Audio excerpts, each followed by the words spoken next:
You ever notice how some people just never post anything? Like they have Instagram, but their last photo is ancient. Meanwhile, everyone else is sharing every coffee and every sunset. And here's the weird part. They seem totally fine about it. Maybe even happier than the rest of us scrolling endlessly. What if they've cracked some code we're all missing completely?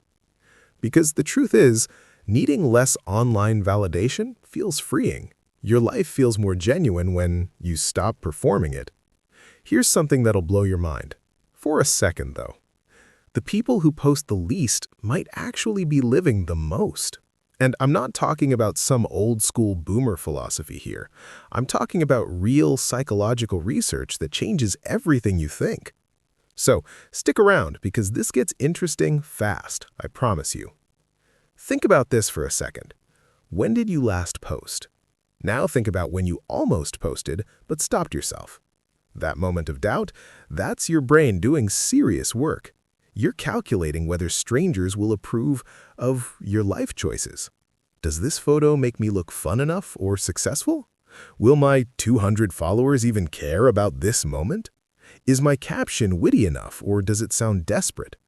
We've all been there, staring at a photo for way too long, overthinking a simple share like it's a job interview or something. A sociologist named Erden Goffman studied how we present ourselves. He said we all wear masks to manage other people's perceptions. Social media didn't create this performance, it just amplified everything.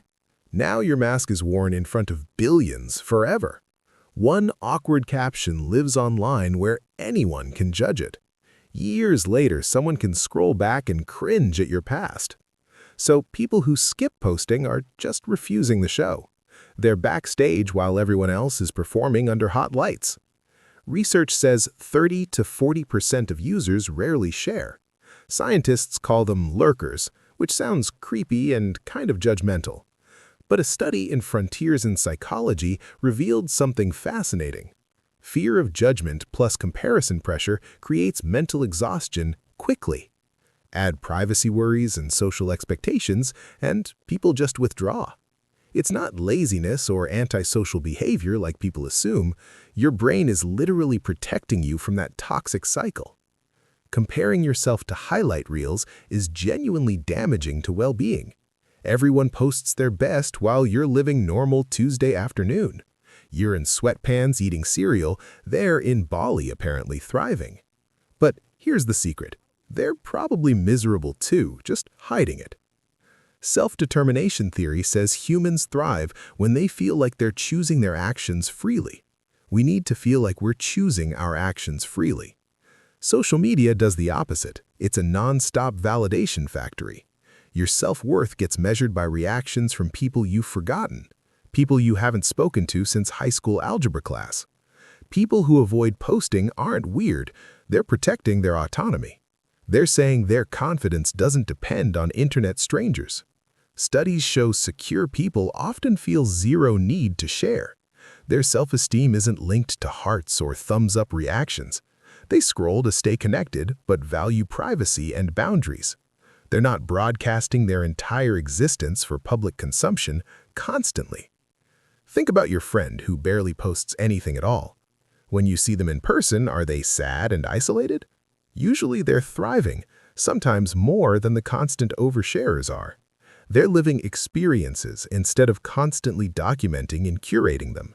They're at concerts, actually watching instead of filming the whole thing. They're having deep conversations instead of thinking about story content. Here's what's wild. Even knowing social media is fake hurts. Your brain still compares when you see someone's engagement announcement, or their promotion, their vacation, their new car in the driveway. You know it's staged, but your subconscious doesn't really care. It just registers, they have more success than I do. And that feeling sticks with you long after you close the app. People who don't post avoid this relentless psychological beating daily. Not because they're weak, but because the game is rigged. Why join a competition where everyone else controls the narrative, where everyone's showing their highlight reel and hiding their struggles? It's like comparing your behind the scenes to everyone else's movie trailer. Then there's people who watch YouTube but ignore Instagram completely. They'll watch 3-hour deep dives but skip every photo carousel. They'll learn about ancient Rome but won't post their breakfast. Why? Because YouTube doesn't demand anything personal from them at all. It's pure consumption without the social pressure or comparison game. Nobody's tracking whether you liked the video or commented anything. Nobody wonders why you haven't uploaded content in 6 months. You're just learning, laughing, existing without performing anything for approval. It's entertainment without anxiety, which is the ultimate content loophole. They found the one corner of the internet that doesn't judge them. Here's another layer. Non-posters have fewer friends but deeper bonds. They'd rather have 5 real friendships than 1,000 shallow ones. Quality over quantity isn't just a cliché, it's actual wisdom. Research consistently shows quality relationships predict happiness better than quantity. 10 genuine conversations beat 1,000 reactions every single time. Think about it. When's the last time a like helped you? Like, actually helped you through a tough moment in your life? But a real friend showing up, that changes everything completely. But not posting doesn't mean these people don't care deeply. They're often incredibly observant, noticing things everyone else misses completely. They catch changes in posting frequency or shifts in caption tone. They see through carefully constructed stories that feel slightly off. They're not checked out, they're paying close attention just quietly. They're reading between the lines while everyone else reads the captions. They value understanding over performing, depth over constant broadcasting and noise. And honestly, that makes them better friends in the long run. Psychologists identify 2 types of self-awareness worth understanding here clearly. Public self-consciousness means worrying about how others perceive you constantly. It's exhausting, like being on stage every moment forever. Private self-consciousness means reflecting on your own values and thoughts. It's looking inward instead of constantly checking the mirror for approval. Non-posters lean toward the second one, asking different questions altogether. Instead of, "How will this look?" they ask, "How does this feel?" Instead of, "Will people like this?" they ask, "Do I like this?" This isn't overthinking, it's genuine emotional intelligence in action right here. When you're not managing your image, you have mental space available. Space for real self-reflection, for asking hard questions about yourself, for building an identity that doesn't require outside approval constantly, for figuring out who you actually are versus who you pretend to be. That creates something powerful, a self that exists without an audience, a version of you that's real even when nobody's watching. Here's the thing people misunderstand completely about choosing not to post. It's not the same as hiding or being afraid of visibility. It's not about being shy or lacking confidence in yourself. It's about power and recognizing that privacy holds real value. It's saying your private life doesn't need consumption by strangers. Not everything needs to be shared, documented, archived, and liked. It's realizing some experiences get worse when you perform them publicly. That sunset is more beautiful when you're not thinking about filters, when you're not wondering if the lighting is good enough for stories. That conversation is more meaningful when you're not mentally writing captions, when you're actually present instead of planning how to describe it later. That achievement is more satisfying when it's just yours to enjoy, when you're proud for yourself, not for the validation it brings. Research shows rare posters often have higher self-awareness and reflection. They're less affected by emotional roller coasters tied to likes and comments. Their mood doesn't tank when a post doesn't perform well. They're playing a longer, more sustainable game with their mental health. They're investing in things that actually matter long-term for happiness. But here's the paradox nobody seems to talk about openly. The traits making you avoid social media are exactly what it promises: control, self-reflection, security, versus connection, community, self-expression that it markets. Social media promised to bring humanity together in unprecedented ways.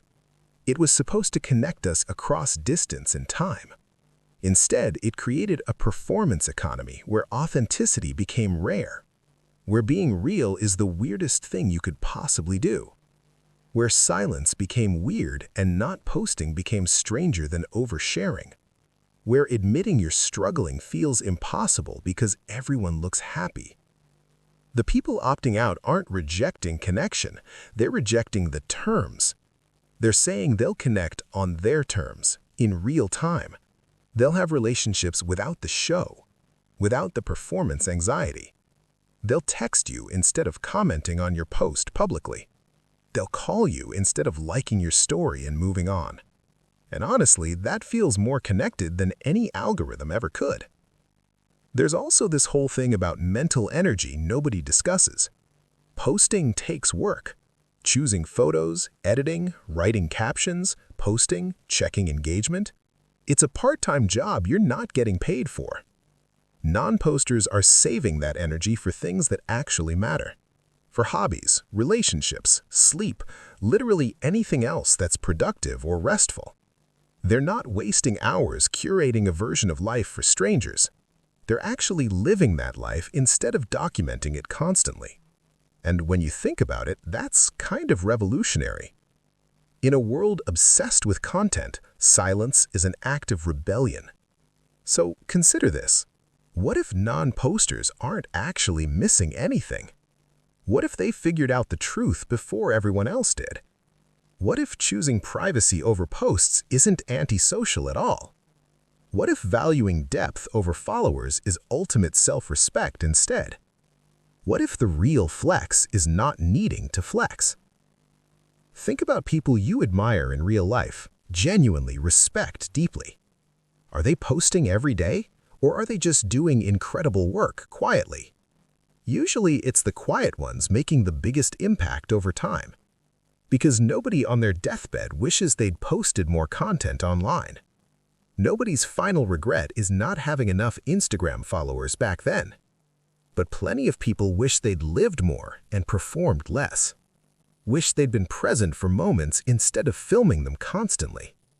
The quiet ones aren't hiding in shadows waiting to be found.